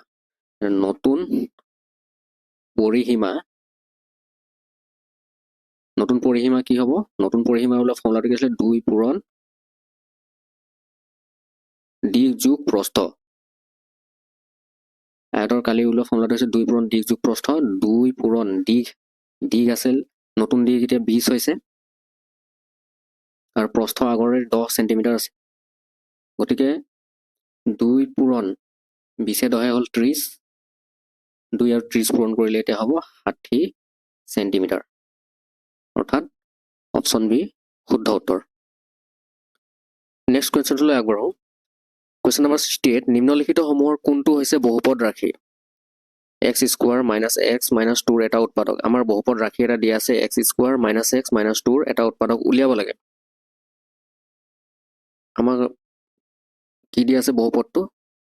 x square minus x minus 2 আমাক দিয়া আছে এতিয়া আমি এই তলত এই অপচন এ x মাইনাছ 4 নে x মাইনাছ 2 নে x প্লাছ 5 নে x প্লাছ 4 এই বহুপদটোৰ এটা উৎপাদক হয় সেইটো আমি প্ৰুফ কৰিব লাগে কোনটো হ'ব এটা x মাইনাছ 4 এনেকৈ যদি থাকে উৎপাদকবিলাক আমি এই যি আমাৰ সংখ্যাটো আমাৰ কি আছে x ৰ লগত 4 আছে ইয়াত এই 4 টো ইয়াত বহাই চাওক 4 টো যদি আমি বহাই চাও কি হ'ব 4 স্কয়াৰ মাইনাছ 4 x ৰ ঠাইত আমি 4 বহাই চালো মাইনাছ 2 4 স্কয়াৰ মানে আমাৰ 16 আৰু ইফালে মাইনাছ 4 মাইনাছ 2 মানে মাইনাছ 6 আৰু 16 ৰ পৰা 6 গ'লে থাকিল 10 আমাৰ যদি 0 হলে হয় তেতিয়াহে আমাৰ এই x মাইনাছ 4 টো আমাৰ উৎপাদক হলে হয় কিন্তু আমাৰ ইয়াৰ অপচনত আমাৰ উত্তৰত আমাৰ এতিয়া কৰি কি পালো আমি 10 পালো গতিকে এটো শূন্য হোৱাগে নাই গতিকে অপচন এ টো হ'ব নোৱাৰে আমি 2 বহাই চাও x মাইনাছ 2 এই 2 যদি বহাই চাও ইয়াত x square minus x minus 2 আমাৰ উৎপাদকটো দিয়া আছে আমি যদি ইয়াত 2 বহাই চাও এই 2 টো যদি বহাই চাও আমি 2 স্কয়াৰ মাইনাছ 2 মাইনাছ x ৰ ঠাইত 2 হয় আৰু ইফালে মাইনাছ 2 আছে 2 স্কয়াৰ মানে 4 মাইনাছ 2 মানে 4 4 পৰা 4 গ'লে শূন্য হয় গতিকে আমাৰ এই অপচন সি শুদ্ধ উত্তৰ হ'ব x মাইনাছ 2 এই এই বহুপদটোৰ এটা উৎপাদক হয় নেক্সট কুৱেশ্যন নম্বৰ 69 7 12 5 1 4 2 1 12 17 16 1 5 8 এই শৃংখলটোৰ গড় মান হৈছে গড় আমাৰ এভাৰেজ উলিয়াব দিছে এনেকুৱা ডাটাবিলাক যদি দিয়া থাকিলে আমি এভাৰেজ কেনেকৈ ওলাম আমি এই ডাটাবিলাক প্লাছ কৰি টোটেল কিমানটা ডাটা আছে তাৰে ডিভাইড কৰিব লাগিব এতিয়া আমি এইখিনি প্লাছ কৰিলে কি হ'ব 7 আৰু 12 প্লাছ কৰিলে কিমান হয় 19 19ৰ লগত 5 যোগ কৰিলে হ'ব 24 24ৰ লগত 1 যোগ কৰিলে হ'ব 25 25ৰ লগত 4 যোগ কৰিলে হ'ব 29 29ৰ লগত যদি 2 যোগ কৰো হ'ব 31 31ৰ লগত 1 যোগ কৰিলে 32 32ৰ লগত যদি আমি 12 যোগ কৰো কিমান হ'ব 32ৰ লগত যদি 12 যোগ কৰো আমাৰ হ'ব 44 হ'ব 44ৰ লগত যদি আমি 17 যোগ কৰো কিমান হ'ব 40 50 আৰু 7 4 11 61 হ'ব 61ৰ লগত যদি আমি 16 যোগ কৰো কিমান হ'ব 60 70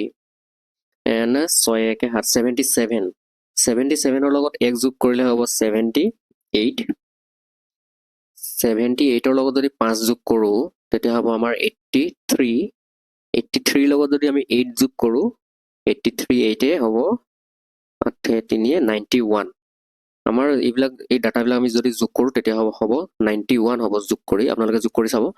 91 হ'ব আৰু ভেলু টোটেল আমাৰ কেইটা আছে ডাটা 1 2 3 4 5 6 7 8 9 10 11 12 13 আমাৰ আছে টোটেল 13টা সংখ্যা আছে এই 13 যদি আমি 91ক ডিভাইড কৰোঁ কেইবাৰ যায় 13 91ক আমাৰ 7 বাৰ যায় 7 13 91 হয় গতিকে ইয়াৰ শুদ্ধ অপশ্যনটো হ'ব এভাৰেজ হ'ব কি option number A 7 next question 0.003 divided by question mark is equal 0.3 সমীকৰণটোৰ প্ৰশ্নবোধক চিহ্ন এই প্ৰশ্নবোধক ঠাইটোত কি হ'ব হয় প্ৰতিস্থাপিত কৰা সংখ্যাটো হৈছে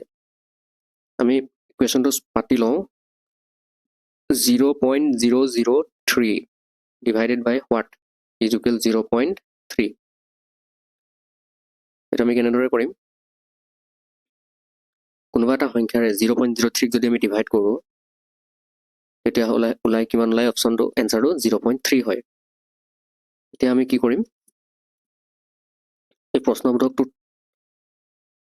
আমি এনেদৰে পাতি লৈছোঁ 0.003 এই প্ৰশ্নবোধকটো আমি তলত এনেদৰে পাতি লৈছোঁ ইজ ইকুৱেল টু 0.3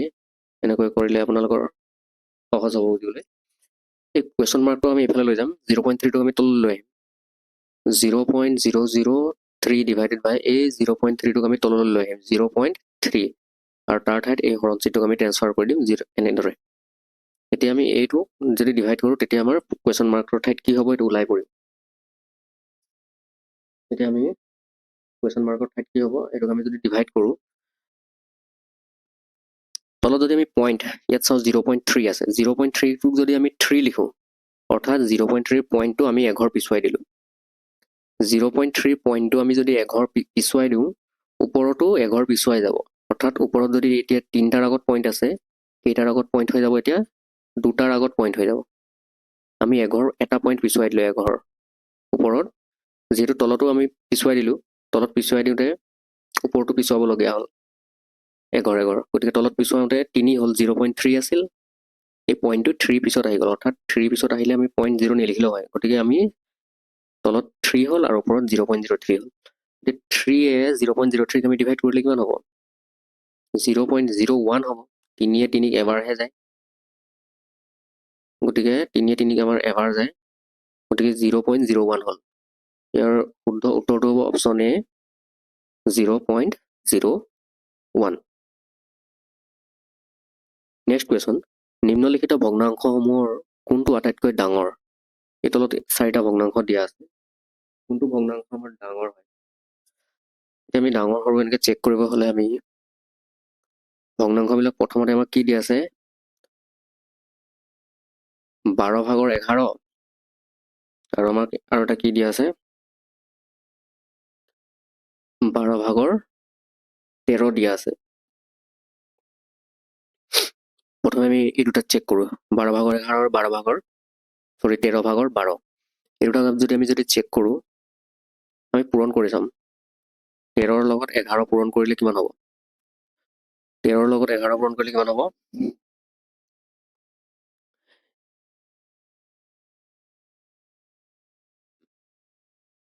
13 11 143 হয় ঠিক একেদৰে 12 যদি যোগ কৰোঁ আমি 12 যোগ কৰিলে কিমান হয় 144 হয় এতিয়া 143 ডাঙৰ নে 144 ডাঙৰ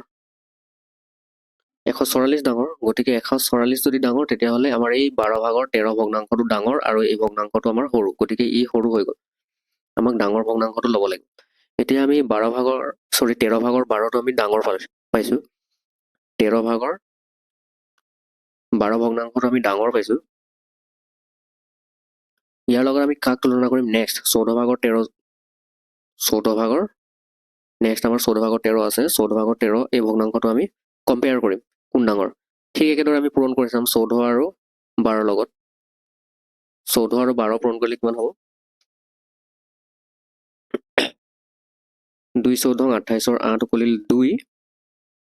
1 14 14 14 2 168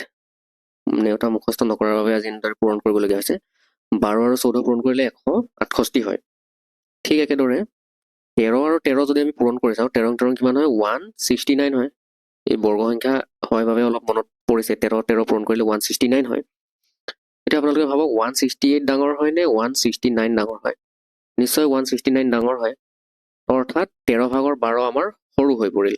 আমাৰ ডাঙৰ ভগ্নাংশটো ওলাইছে 14 ভাগৰ 13 এতিয়া আমাৰ থাকিল 14 ভাগৰ 13 ডাঙৰ তাৰপিছত থাকিল নেক্সট 15 ভাগৰ 14 নেক্সট আমাৰ লাষ্ট ভগ্নাংশ কম্পেয়াৰ কৰিবলৈ কি থাকি গ'ল 15 ভাগৰ 14 এতিয়া আমি এই দুটা যদি আমি কম্পেয়াৰ কৰোঁ 15 আৰু 13 যদি পূৰণ কৰোঁ কিমান হ'ব 3 15 45 5 উকলিল 4 1 15 15 4 19 195 হৈছে 13 আৰু 15 পূৰণ কৰিলে হয় 195 ঠিক একেদৰে 14 আৰু 14 পূৰণ কৰিলে কিমান হ'ব 14 14 196 হয় এতিয়া আপোনালোকে কওক 195 ডাঙৰ নে 196 ডাঙৰ নিশ্চয় 196 ডাঙৰ অৰ্থাৎ 196 যদি ডাঙৰ তেনেহ'লে এইফালৰ ভগ্নাংশটো ডাঙৰ ভগ্নাংশ গতিকে সবতকৈ ডাঙৰ সকলোতকৈ ডাঙৰ ভগ্নাংশটো কি হৈছে 15 ভাগৰ 14 গতিকে ইয়াৰ শুদ্ধ উত্তৰটো হৈছে অপশ্যন এ 15 ভাগৰ 14 নেক্সট কুৱেশ্যন 1.5 কেজিৰ কিমান শতাংশ পৰিমাণ 7.5 গ্ৰামৰ সমান হ'ব 1.5 কেজিৰ কিমান শতাংশ পৰিমাণ 7.5 গ্ৰাম তাৰমানে আমাক টোটেল কিমান দিয়া আছে 1.5 কেজি 1.5 কেজি এনেদৰে আমি লিখি লৈছোঁ 1.5 কেজি দিয়া আছে 1.5 কেজিটো তাৰ লগত কিহত তুলনা কৰিম 7.5 গ্ৰাম গ্ৰামত তুলনা কৰিম গতিকে কেজিটোক আমি যদি গ্ৰামলৈ পৰিৱৰ্তন কৰি লওঁ তেতিয়া আমাৰ সহজ হ'ব 1.5 কেজিত কিমান 1 কেজিত যদি 1000 গ্ৰাম হয় 1.5 কেজিত কিমান হ'ব 1500 গ্ৰাম হ'ব 1.5 কেজিত কিমান গ্ৰাম হ'ব 1500 গ্ৰাম অৰ্থাৎ 1500 গ্ৰামৰ ভিতৰত 1500 গ্ৰামৰ ভিতৰত কিমান আমি তুলনা কৰিম 1500 গ্ৰামৰ ভিতৰত আমি কিমান তুলনা কৰিম 7.5ক তুলনা কৰিম 7.5 গ্ৰামক আমি তুলনা কৰিম 7.5 গ্ৰামক তুলনা কৰিম কিহত তুলনা কৰিম শতাংশ কিমান শতাংশ হ'ব 1500ৰ ভিতৰত 7.5টো কিমান শতাংশ হ'ব শতাংশ পাবলৈ আমি 100 পূৰণ কৰিব লাগিব গতিকে এই 0 0 এইফালে 0 0 কেঞ্চেল গ'ল থাকিল আমাৰ 15ৰ 7.5ক কেইবাৰ যায় 7.5 নম্বৰ হিচাপে আমি যদি 75 ভাবোঁ 15 75 কেইবাৰ যায় 5 বাৰ যায় 5 আৰু 15 75 হয়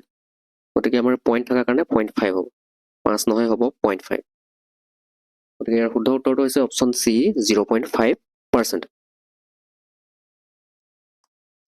নেক্সট যদি a বাই b ইকুৱেল 8/6 হয় তেন্তে 6a প্লাছ 2b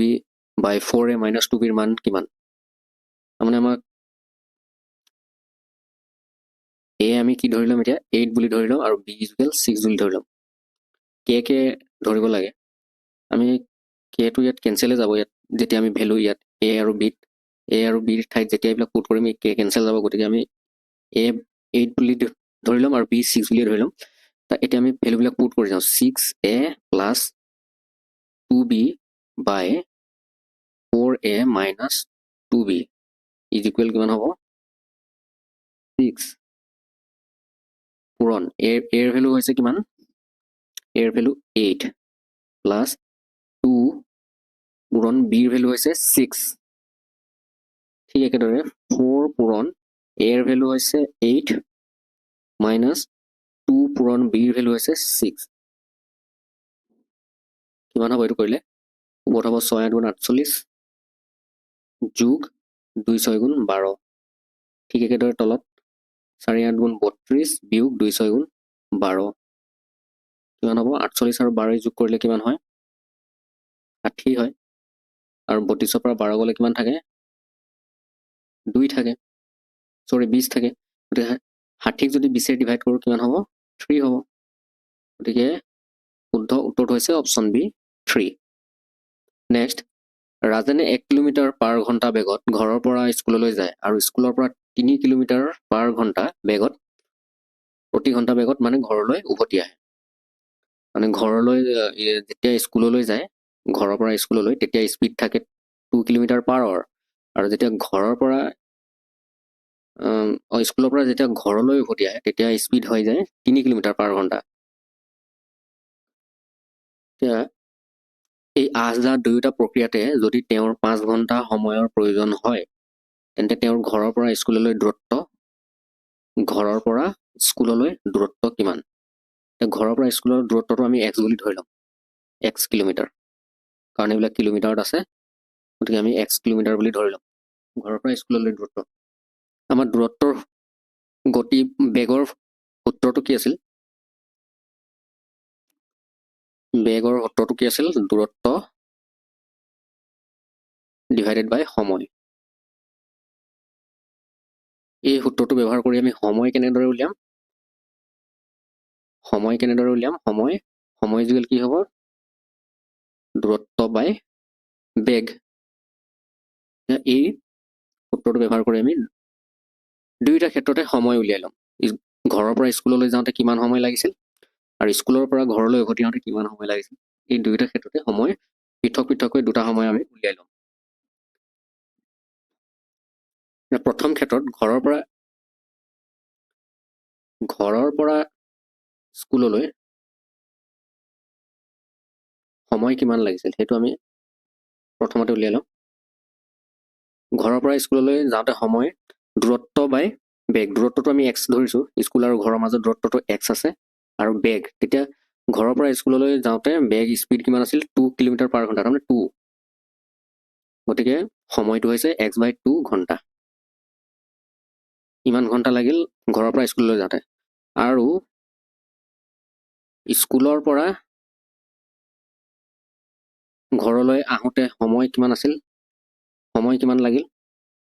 তেতিয়া স্পীড কিমান আছিল? তেতিয়া স্পীড আছিল 3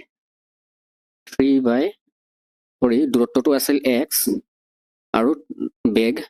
কিমান আছিল? তেতিয়া 3 আছিল, তাৰমানে স্কুলৰ পৰা ঘৰলৈ আহোঁতে x/3 ঘণ্টা লাগিছিল, x/3 ঘণ্টা সময় লাগিল। এতিয়া এই দুটা সময় আমাক মিলাই কিমান তেওঁৰ সময় বুলি কৈছিল? 5 ঘণ্টা বুলি কৈছিল, তাৰমানে এই দুটা সময় যদি আমি যোগ কৰি দিওঁ ইকুৱেল কিমান হ'ব? 5 ঘণ্টা। তাৰমানে এইবিলাক সময় আমি যোগ কৰিম এতিয়া, x/2 আৰু x/3। x/2টো হৈছে ঘৰৰ পৰা স্কুললৈ যোৱা সময় আৰু x/3টো হৈছে স্কুলৰ পৰা ঘৰলৈ অহা সময়। এই দুটা সময় কিমান দিয়া আছে? মিলাই 5 ঘণ্টা সময় প্ৰয়োজন, তাৰমানে 5। এই ইকুৱেশ্যনটোৰ সহায়ত আমি xৰ মান উলিয়াম আৰু xৰ মানটোৱে হ'ব ঘৰৰ পৰা স্কুলৰ দূৰত্ব। এতিয়া আমি লসাগু ল'ম, 2 আৰু 3ৰ লসাগু হ'ল 6, ওপৰত 3টো ইয়াৰ লগত পূৰণ হ'ব, xৰ লগত পূৰণ হ'লে 3x, ঠিক একেদৰে এই 2 xৰ লগত পূৰণ হ'ব 2x = 5। এতিয়া এই ইকুৱেশ্যনটো আমি সলভ কৰিলে কি হ'ব? 3x আৰু 2x, তাৰমানে 5x = এই 6 আৰু 5 পূৰণ হৈ যাব, 6 আৰু 5 পূৰণ হ'লে 30 হ'ব, 6 × 5 = 30, তাৰমানে x = কিমান হ'ব? 5ৰে 30ক কেইবাৰ যায়? 6 বাৰ যায়, x = হ'ব 6। গতিকে ঘৰৰ পৰা তেওঁৰ স্কুললৈ দূৰত্বটো হৈছে 6 কিলোমিটাৰ। গতিকে শুদ্ধ উত্তৰটো হৈছে অপশ্যন চি, 6 কিলোমিটাৰ। নেক্সট, এটা ঘনকৰ মুঠ পৃষ্ঠকালি হৈছে 96 চেণ্টিমিটাৰ স্কোৱাৰ। ঘনকটোৰ আয়তন। ঘনকৰ মুঠ পৃষ্ঠকালি আমাক দিয়া আছে, তাৰ সহায়ত আমি ঘনকটোৰ আয়তন উলিয়াব লাগে। ঘনকৰ পৃষ্ঠকালি ফৰ্মুলাটো কি? 6l square. l মানে হৈছে লেন্থ বা চাইড, এই ঘনকৰ বাহুৰ দিশবিলাক হৈছে l, গতিকে 6l স্কোৱাৰ মানে ঘনকৰ পৃষ্ঠকালি। ফৰ্মুলা কিমান দিয়া আছে আমাক? 96 চেণ্টিমিটাৰ স্কোৱাৰ দিয়া আছে আমাক, গতিকে 6ৰে 96ক আমি ডিভাইড কৰি দিম, 16 হয়, তাৰমানে l স্কোৱাৰ আমাৰ কিমান ওলালে? 16। যদি l স্কোৱাৰ যদি 16 হয় তেতিয়াহ'লে l কিমান হ'ব? এটা চাইড কিমান হ'ব? 4 হ'ব, 16ৰ বৰ্গমূল 4 হয়। গতিকে ঘনকটোৰ আয়তন লাগে। এতিয়া ঘনকটোৰ আয়তন ফৰ্মুলাটো আছিল l³। ঘনকৰ ফৰ্মুলা হৈছে l³ আয়তনৰ, তাৰমানে তিনিটা বাহু পূৰণ কৰিব লাগিব, 4 পূৰণ 4 পূৰণ 4, 64 চেণ্টিমিটাৰ কিউব। আয়তনৰ ক্ষেত্ৰত আমি কিউব ব্যৱহাৰ কৰোঁ, গতিকে ইয়াৰ শুদ্ধ উত্তৰটো হৈছে অপশ্যন ডি, 64 চেণ্টিমিটাৰ কিউব। কোনো দুটা বৃত্তৰ ব্যাসৰ অনুপাত দিয়া আছে 2:3। বৃত্ত দুটাৰ কালিৰ অনুপাত হৈছে কিমান? এতিয়া ব্যাসৰ সহায়ত আমি কালি উলিয়াব লাগিব। বৃত্তৰ কালিৰ ব্যাসাৰ্ধৰ সহায়ত কি হয় পাই আৰ স্কোৱাৰ হয় পাই আৰ স্কোৱাৰ হয় যদিহে আমাক ব্যাসাৰ্ধ দিয়া থাকে কি দিয়া থাকে ব্যাসাৰ্ধ দিয়া থাকিলে আমি বৃত্তৰ কালি উলিওৱা ফৰ্মুলা হ'ল পাই আৰ স্কোৱাৰ কিন্তু আমাক ইয়াত ব্যাসাৰ্ধ নিদি ব্যাস দিছে ব্যাসৰ ক্ষেত্ৰত বৃত্তৰ কালি উলিওৱা ফৰ্মুলাটো হৈছে 1/4 পাই ডি স্কোৱাৰ য'ত ডি মানে হৈছে ব্যাস ইয়াত আৰ মানে হৈছিলে ব্যাসাৰ্ধ ইয়াত ডি মানে হৈছে ব্যাস গতিকে 1/4 পাই ডি স্কোৱাৰ এইটো হৈছে কালি গতিকে কালিৰ অনুপাত আমি উলিয়াম 1/4 পাই ডি স্কোৱাৰ দুইটা ভিতৰে কালি এটা d1 আৰু এটা d2 বুলি ধৰি ললো এতিয়া 1/4 আৰু 1/4 দুইটা এইবিলাক constant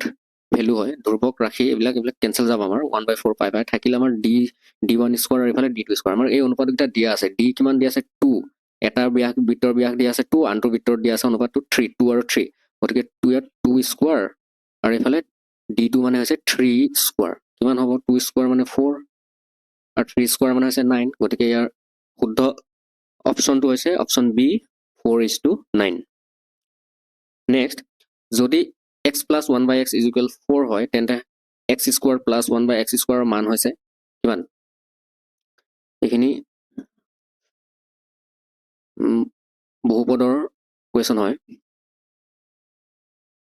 x plus 1/x is equal 4 দিয়া আছে আমাক এনেকে x plus 1/x is equal যদি আমাক যদি a বা b বা a বুলি ধৰি লওঁ a যদি দিয়া থাকে তেতিয়াহ'লে আমাৰ ফৰ্মুলাটো কি আছিল x square plus 1/x square is equal কি হয় a square minus 2 হয় গতিকে ইয়াত a square মানে ইয়াত 4 আছে a মানে 4 আছে গতিকে 4 square minus 2 4 square minus 2 মানে 4 square মানে 16 আৰু minus 2 মানে 16 পৰা 2 বিয়োগ কৰিলে কিমান হ'ব 14 ইয়াৰ শুদ্ধ উত্তৰটো হ'ব অপশ্যন ডি 14 এইটো হৈছে আমি এটা মনত ৰখাৰ শৰ্ট ট্ৰি এইটো আমি বেচিকত যদি কৰিবলৈ যাওঁ আমাক কি দিয়া আছিলে বেচিকত যদি কৰিব যাওঁ বেচিকত গ'লে কি হ'ব a plus b whole square formula আমি সহায় ল'ব লাগিব x plus আমাৰ 1/x is equal কি দি আছে এইটো যদি আমি হোল স্কোৱাৰ কৰোঁ এইটো আমাক কিমান দিয়া আছে 4 দিয়া আছে গতিকে 4ক আমি স্কোৱাৰ কৰিব লাগিব এতিয়া এইটো a স্কোৱাৰ তাৰমানে x square plus b square তাৰমানে 1/x whole square plus 2ab হয় x আৰু b মানে হৈছে 1/x ইজ ইকুৱেল টু এইফালে 4 স্কোৱাৰ মানে 16 এইটো আমি a plus b whole square ফৰ্মুলাত যদি ভাঙি দিওঁ এইটো a plus b whole square ফৰ্মুলাত ভাঙিলে কি হ'ব a square b square plus 2ab এইটো হয় ইজ ইকুৱেল টু 4 স্কোৱাৰ মানে 16 দুই পক্ষতে আমি স্কোৱাৰ কৰিছোঁ গতিকে এইফালে 4 আছিল 4কো আমি স্কোৱাৰ কৰিলোঁ গতিকে x স্কোৱাৰ প্লাছ 1ক স্কোৱাৰ কৰিলে 1 হয় আৰু এইটো xক স্কোৱাৰ কৰিলে x স্কোৱাৰ হ'ব গতিকে ব্ৰেকেট ভাঙি দিলোঁ 1/xক হোল স্কোৱাৰ কৰিলে 1/x স্কোৱাৰ হ'ল প্লাছ এইটো x আৰু এইটো x কেঞ্চেল গ'ল মানে থাকিল 2 আৰু 1 2 গুণ 2 থাকিল ইজ ইকুৱেল টু ইফালে 16 হ'ল তাৰ মানে x square plus 1/x square is equal কিমান হ'ব 16 এই দুইটো যদি ইফালে লৈ যাওঁ বিয়োগ হ'ব 2 x স্কোৱাৰ প্লাছ 1/x স্কোৱাৰৰ ভেলুটো ওলাই গ'ল আমাৰ 14 এইটো আমাৰ বেচিক চিষ্টেমত আমাৰ এনেকৈ কৰিব লাগে কিন্তু ইমানখিনি নকৰি আমি যদি এই ফৰ্মুলাটো যদি মনত ৰাখি a স্কোৱাৰ মাইনাছ 2 হয় x square plus 1/x square is equal a square minus 2 হয় তেতিয়া আমি সহজতে আমি এনেদৰে উলিয়াব পাৰোঁ নেক্সট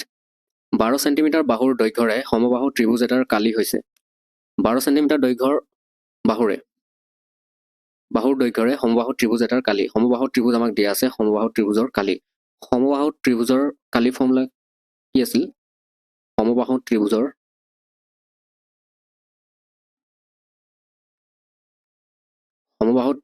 কালি সমবাহু ত্ৰিভুজৰ কালি ওলোৱা সূত্ৰটো হৈছে √3/4 আপোনালোকে এইটো মনত ৰাখিব √3/4 পূৰণ বাহু স্কোৱাৰ ইয়াত √3/4 পূৰণ বাহুবিলাক আমাক কিমান দিয়া আছে 12 চেণ্টিমিটাৰ দিয়া আছে সমবাহু ত্ৰিভুজ কাক বোলে যাৰ তিনিওটা বাহু সমান সমবাহু ত্ৰিভুজ কাক বোলে যাৰ তিনিওটা বাহু সমান এইফালেও 12 এইফালেও 12 এইফালেও 12 গতিকে এনেকুৱা ত্ৰিভুজবিলাকক সমবাহু ত্ৰিভুজ বুলি কয় গতিকে বাহু স্কোৱাৰ তাৰমানে 12ক আমি স্কোৱাৰ কৰিব লাগিব 12 স্কোৱাৰ মানে কি স্কোৱাৰ আমি দুটা লিখিম 12 পূৰণ 12 বুলি লিখিম 4য়ে 12ক যদি কেঞ্চেল যায় 4 3 গুণ 12 হয় গতিকে থাকিল কি 3 12 আৰু √3 থাকিল পূৰণ কৰিলে কিমান হ'ব 3 12 36 আৰু লগতে √3টো লিখিম ইমানটো চেণ্টিমিটাৰ স্কোৱাৰ যিহেতু কালি হয় কালি হ'লে আমাৰ চেণ্টিমিটাৰ স্কোৱাৰ হ'ব 36√3 তাৰমানে অপশ্যন ডি শুদ্ধ উত্তৰ। নেক্সট, ৰবিয়ে পাকঘৰৰ মজিয়া কিছুমান বৰ্গাকৃতি টাইলেৰে খচিত কৰিবলৈ যোজা কৰিছে। প্ৰতিটো টাইলৰ বাহুৰ দৈৰ্ঘ্য, আমাৰ টাইলৰ বাহুৰ দৈৰ্ঘ্য দিয়া আছে 10 চেণ্টিমিটাৰ দিয়া আছে। পাকঘৰটোৰ দিশ দিয়া আছে 2.4 মিটাৰ আৰু পুতল দিয়া আছে 2.6 মিটাৰ। ৰবিক প্ৰয়োজন হোৱা টাইলৰ সংখ্যা নিৰ্ণয় কৰা। এতিয়া টাইলৰ সংখ্যা কেনেকৈ ওলাব? টাইলৰ সংখ্যা কিমানটা টাইল আমি পাকঘৰৰ মজিয়াত লগাম, পাকঘৰৰ মজিয়াত কিমানটা টাইল লগাম, সেই টাইলৰ সংখ্যাটো কেনেকৈ উলিয়াব? টাইলৰ সংখ্যা কেনেদৰে উলিয়াব? টাইলৰ সংখ্যা কেনেদৰে উলিয়াব? পাকঘৰৰ এৰিয়া কিমান আছে টোটেল সেইটো উলিয়াই ল'ব লাগিব। পাকঘৰৰ মজিয়াৰ কালি, তাৰমানে পাকঘৰৰ এৰিয়া কিমান আছে য'ত টাইলছ লগাব, সেই এৰিয়াটোক কিহেৰে ডিভাইড কৰিব লাগিব? এটা টাইলৰ এৰিয়া, এটা টাইলৰ কালি কিমান, এটা টাইলে কিমান জাগা ল'ব, সেই এটা টাইলৰ এৰিয়াটো আমি উলিয়াই ল'ম। এটা টাইলৰ কালি আমি উলিয়াই ল'ব লাগিব আৰু হৰণ কৰিব লাগিব, ডিভাইড কৰিব লাগিব। এটা টাইলৰ কালিৰে পাকঘৰৰ টোটেল মজিয়াৰ কালিটোক আমি যদি ডিভাইড কৰি দিওঁ তেতিয়াহ'লে টাইলৰ সংখ্যা ওলাই যাব। পাকঘৰৰ মজিয়াৰ কালি, পাকঘৰৰ আমাৰ দিশ দিয়া আছে 2.4 মিটাৰ। আমি এইটো চেণ্টিমিটাৰত লিখি ল'ম কাৰণ টাইলবোৰ কিহত আছে? চেণ্টিমিটাৰত আছে। টাইলৰ এককবোৰ চেণ্টিমিটাৰত আছে, গতিকে পাকঘৰটোক আমি এইটো চেণ্টিমিটাৰ কৰি ল'লে কি হ'ব? দিশ 2.4 মিটাৰটো যদি চেণ্টিমিটাৰত লিখোঁ কিমান হ'ব? 240 চেণ্টিমিটাৰ হ'ব। 240 চেণ্টিমিটাৰ পূৰণ পুতল কিমান দিয়া আছে? 1.6 মিটাৰ। সেইটো পূৰণ কৰি দিলে কিমান হ'ব? 160 হ'ব। 1.6 মিটাৰ মানে 160। গতিকে 240 আৰু 160 পূৰণ কৰিলে আমাৰ এইটো পাকঘৰৰ মজিয়া ওলাই যাব। দিশ পূৰণ প্ৰস্থ তাৰমানে দিশ পূৰণ প্ৰস্থ এই সূত্ৰৰ সহায়ত 240 আৰু 160 পূৰণ কৰিলোঁ। এইটো হ'ল পাকঘৰৰ মজিয়াৰ কালি। আৰু টাইলৰ কালি কিমান আছে? 10। বাহুৰ দৈৰ্ঘ্য কিমান আছে? 10, গতিকে 10 পূৰণ 10। দিশ পূৰণ প্ৰস্থ ঠিক এই টাইলৰো সূত্ৰটো 10 চেণ্টিমিটাৰ আছে, গতিকে 10 পূৰণ 10, এতিয়া টাইলৰ কালি। এতিয়া আমি যদি ডিভাইড কৰোঁ এইটোৱে 0 কেঞ্চেল যাব, 0 কেঞ্চেল হ'ল, থাকিল কিমান? 24 আৰু 16। 24 আৰু 16 পূৰণ কৰিলে কিমান হ'ব? 4 আৰু 16 পূৰণ কৰিলে 64, 4 উকলিল 6, 2 16 32 আৰু 6 38, 384টা টাইলৰ সংখ্যা, তাৰমানে ইমানটা টাইল লাগিব। ইয়াৰ শুদ্ধ উত্তৰটো হৈছে অপশ্যন ডি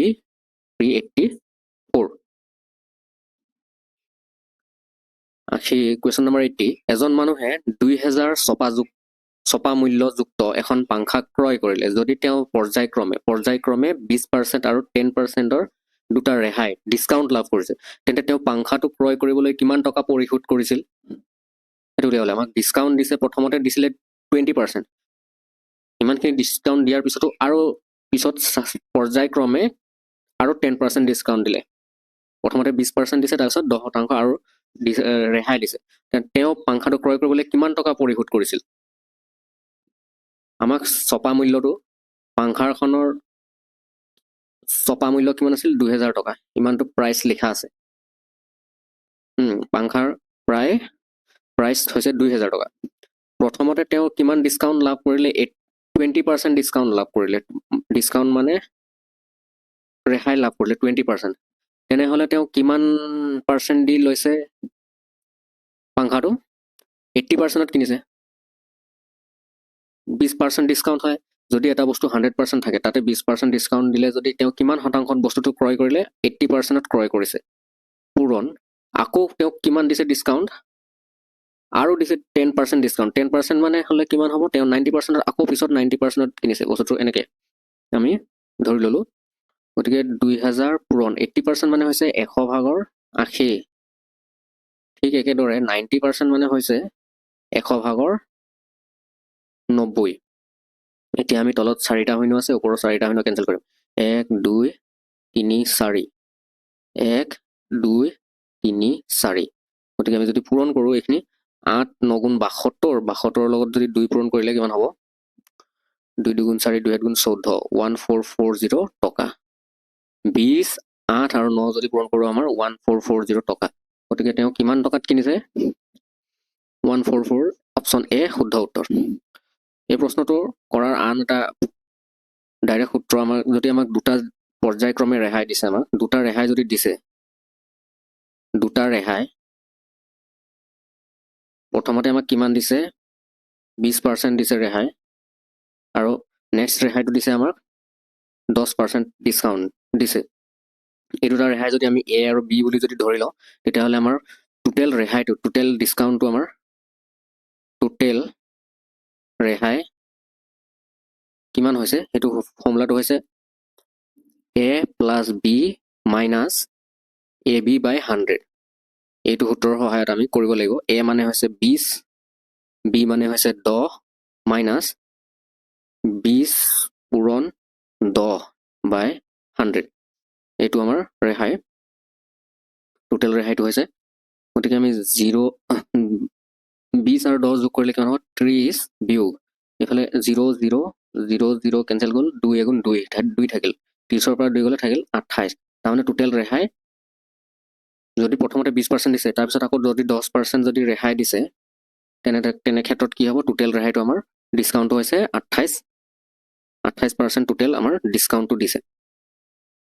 তেতিয়াহ'লে 2000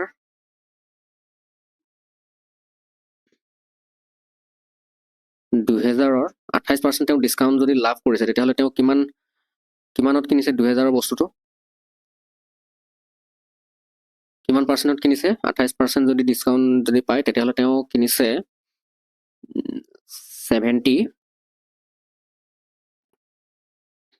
72%ত বস্তুটো কিনিছে। গতিকে আমাৰ 0 0 কেঞ্চেল যায় থাকিব কি 1440 টকা। এনেদৰে আমি কৰিব পাৰোঁ। গতিকে ইয়াৰ শুদ্ধ উত্তৰটো হৈছে অপশ্যন এ 1440 টকাত তেওঁ পৰিশোধ কৰিছিল পাংখাটো কিনোতে। Next minus minus minus bracket এনেদৰে মাইনাছ আকৌ ইনটু -1 ব্ৰেকেট ক্ল'জ মাইনাছ এই ৰাশিটোৰ আমাৰ মান নিৰ্ণয় কৰিব লাগে। গতিকে আমি কি কৰিব লাগিব প্ৰথমতে এই বাহিৰৰ মাইনাছটো আমি লিখিম। এই ব্ৰেকেটৰ ভিতৰত যিখিনি মাইনাছ আছে এই গোটেই মাইনাছবোৰ পূৰণ হৈ আছে। গতিকে মাইনাছৰ সংখ্যা কেইটা আছে টোটেল মাইনাছ 1 2 3 4টা মাইনাছ আছে। গতিকে যুগ্ম সংখ্যক যদি মাইনাছ চিন থাকে তেতিয়াহ'লে পূৰণ কৰিলে আমাৰ প্লাছ হয়। তাৰমানে দুটা মাইনাছ যদি পূৰণ কৰোঁ আমি মাইনাছে মাইনাছে কি হয় প্লাছ হয়, প্লাছ চিন হয়। যদি মাইনাছ 3টা যদি পূৰণ কৰোঁ তেতিয়া আমাৰ মাইনাছ হয়। অৰ্থাৎ যুগ্ম সংখ্যক মাইনাছ চিন থাকিলে প্লাছ হয় আৰু অযুগ্ম সংখ্যক যদি মাইনাছ চিন থাকে তেতিয়াহ'লে মাইনাছ হ'ব।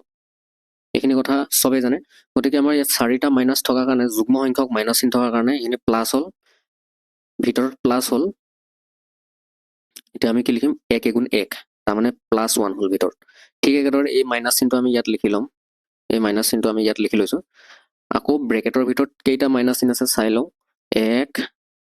2 3 4টা মাইনাছ চিন পূৰণ হৈ আছে। গতিকে যুগ্ম সংখ্যক মাইনাছ চিন সেইখিনিও মাইনাছ চিন পূৰণ কৰিলে আমাৰ প্লাছ হৈ যাব আৰু 1 এগুণ 1 তাৰমানে ভিতৰতো এনেদৰে 1 হৈ যাব। এতিয়া আমি -1 আৰু -1 দুটা একে একে চিন থাকিলে কি হয় যোগ হ'ব। তাৰমানে এইটো -1 এইফালে -1 আছে। ব্ৰেকেট বিলাক যদি আমি নিলিখোঁ এনেদৰে হ'ব। গতিকে একে একে চিন থাকিলে যোগ হয়, একে একে হ'ব 2। এই ক্ষেত্ৰত এইখিনিত পূৰণ কৰি দিলে কিন্তু ইয়াৰ উত্তৰটো ভুল হৈ যাব। গতিকে চিনটো মাইনাছ হ'ব -2। গতিকে ইয়াৰ শুদ্ধ উত্তৰটো হৈছে অপশ্যন এ -2। নেক্সট এটা পাশাগুটিৰ 6টা পিঠিত ক্ৰমান্বয়ে 1 1 2 2 4 4 চিহ্নিত কৰি থোৱা আছে। পাশাগুটিটো এবাৰ প্ৰক্ষেপ কৰিলে 2 চিহ্ন ওপৰমুৱাকৈ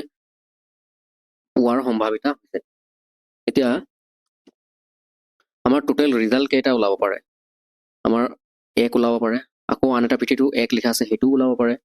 2 ওলাব পাৰে এবাৰ যদি আমি পাশাগুটিটো দলিয়াওঁ। আকৌ আন এটা পিঠিটো 2 লিখা আছে সেইটো পিঠিও যদি ওলায় 2 ওলাব পাৰে, 4 ওলাব পাৰে বা 4 ওলাব। টোটেল আমাৰ ৰিজাল্ট কেইটা আছে আমাৰ টোটেল ইভেণ্ট ঘটনা কেইটা হ'ব আমাৰ 6টা ঘটনা ঘটিব পাৰে। টোটেল 1 2 3 4 5 6টা 6টা পিঠিত 6টা ঘটনা আমাৰ ঘটিব পাৰে এবাৰ যদি দলিয়াওঁ। হয়তো 1 1 নহ'লে 2 বা 2 নহ'লে 4 4 কোনো এটা ওলাব পাৰে। এই 6টা ঘটনা ঘটিব পাৰে। তাৰে ভিতৰত এই 2 ওলোৱা ঘটনা চান্স কেইটা আছে? 2 কেইটা আছে? 1 2টা 2 পোৱা ঘটনা আমাৰ কেইটা ঘটনা ঘটিব পাৰে? 2টা ঘটনা ঘটিব পাৰে কাৰণ 2টা পিঠিত আমাৰ 2 2 লিখা আছে 1 2টা। গতিকে আমাৰ সম্ভাৱিতা 2 পোৱা সম্ভাৱিতাটো হ'ব কিমান হ'ব? টোটেল আছিল আমাৰ 6টা ঘটনা, তাৰে ভিতৰত কেইটা 2 আছে, 2টা 2 আছে, গতিকে 6 ভাগৰ 2। গতিকে সম্ভাৱিতাটোক আমি যদি কটাকটি কৰোঁ, 2 নিজকে এবাৰ যায়, 2 3 গুণ 6, তাৰমানে 1/3। গতিকে ইয়াৰ শুদ্ধ উত্তৰটো হৈছে অপশ্যন বি, 1/3। নেক্সট, যদি a = b হয় আৰু a = 3 হয়, তেনেহ'লে ab² into 3ab whole to the power 4, 9 into 9 a² b² whole to the power 3 ৰ মান হৈছে। এতিয়া আমি এই দিয়াৰ ৰাশিটো আমি অলপ সৰল কৰি ল'ম। ab² হ'ল হৈছে ab² তাৰ ওপৰত আৰু এটা square into 3ab4 divided by 9 into 9 into a² b² whole to the power 3। এই ৰাশিটোক আমি যদি অলপ সৰল কৰি লওঁ, সৰল কৰিলে কি হ'ব, এই স্কোৱাৰটো যদি ভাঙি দিওঁ, এৰ ওপৰত স্কোৱাৰ আহি যাব, a² হ'ব, আৰু b² যদি দুটা থাকে, সূচকৰ ওপৰত যদি সূচক থাকে, সূচক দুটা পূৰণ হৈ যায়, 2 2 গুণ 4 হ'ব, তাৰমানে b4 হৈ যাব, b to the power 4 পূৰণ। ঠিক একেদৰে 3 to the power 4 হৈ যাব, 3 to the power 4 হৈ যাব, আৰু a to the power 4 b to the power 4 হৈ যাব, a to the power 4 b to the power 4 হৈ যাব। নেক্সট, এইটো কি হ'ব আমাৰ 9 into a, এইটো সূচকৰ ওপৰত সূচক থাকিলে কি হ'ব, 2 আৰু 3 পূৰণ হৈ যাব, 2 3 গুণ 6, a to the power 6, আৰু b to the power 2 আৰু 3 পূৰণ কৰিলে কিমান হ'ব, 6, b to the power 6। এইখিনি আমি সৰল কৰিলে এনেদৰে পোৱা গ'ল। এতিয়া ওপৰত a টোটেল কেইটা আছে, a 2টা, এইফালে 4টা, 2 4 6টা, a টোটেল 6টা আছে, তলত a কেইটা আছে, 6টা আছে, a 6টা, গতিকে এটা কেঞ্চেল গ'ল, a ইয়াত 6টা, আৰু ওপৰত 4টা, এইফালে 2টা, 6টা কেঞ্চেল গ'ল। b কেইটা আছে,